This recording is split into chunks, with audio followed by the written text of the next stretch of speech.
મિત્રો, આજે આપણે એવા મહાન સંત વિશે વાત કરવાના છીએ જેમણે આખી દુનિયામાં ભારતનું નામ ગૌરવથી ઉજાગર કર્યું. તેઓ હતા સ્વામી વિવેકાનંદ. સ્વામી વિવેકાનંદનો જન્મ 12 જાન્યુઆરી 1863ના રોજ કોલકાતામાં થયો હતો.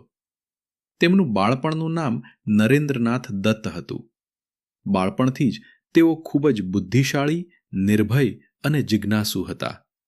તેઓ દરેક બાબતમાં પ્રશ્ન પૂછતા અને સત્ય શોધવાની કોશિશ કરતા. એક દિવસ તેમની મુલાકાત મહાન સંત રામકૃષ્ણ પરમહંસ સાથે થઈ. આ મુલાકાતે તેમના જીવનને સંપૂર્ણ રીતે બદલી નાખ્યું. રામકૃષ્ણ પરમહંસે તેમને આત્મજ્ઞાન અને માનવ સેવાનો સાચો માર્ગ બતાવ્યો. સ્વામી વિવેકાનંદનું સૌથી પ્રસિદ્ધ ભાષણ 1893માં અમેરિકાના શહેર ચિકાગોમાં યોજાયેલા ધર્મ સંસદમાં થયું હતું. તેમણે પોતાના ભાષણની શરૂઆત sisters and brothers of America શબ્દોથી કરી.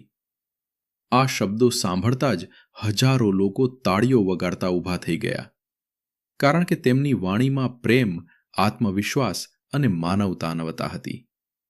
તેમણે દુનિયાને શીખવ્યું કે દરેક ધર્મનો હેતુ માનવતાની સેવા છે. તેઓ કહેતા, ઉઠો, જાગો અને લક્ષ્ય પ્રાપ્ત ન થાય ત્યાં સુધી અટકશો નહીં. આ વિચાર આજે પણ લાખો યુવાનોને પ્રેરણા આપે છે. સ્વામી વિવેકાનંદ માનતા હતા કે યુવાનોમાં અપરિમિત શક્તિ છે. તેઓ કહેતા, તમારા પર વિશ્વાસ રાખો, એ જ સફળતાનું રહસ્ય છે. તેમણે માત્ર આધ્યાત્મિકતા જ નહીં પણ શિક્ષણ, આત્મવિશ્વાસ અને રાષ્ટ્રપ્રેમ પર પણ ભાર મૂક્યો. તેઓ ઈચ્છતા હતા કે ભારતના યુવાનો મજબૂત,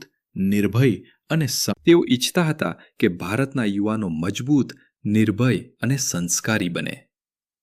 તેમણે રામાકૃષ્ણ મિશનની સ્થાપના કરી, જે આજે પણ શિક્ષણ, આરોગ્ય અને માનવ સેવાના અનેક કાર્યો કરે છે. માત્ર 39 વર્ષની ઉંમરે 1902માં તેમનું અવસાન થયું, પરંતુ તેમના વિચારો આજે પણ જીવંત છે. મિત્રો, સ્વામી વિવેકાનંદનું જીવન આપણને શીખવે છે કે આત્મવિશ્વાસ, મહેનત અને સકારાત્મક વિચારોથી કોઈ પણ વ્યક્તિ મહાન બની શકે છે.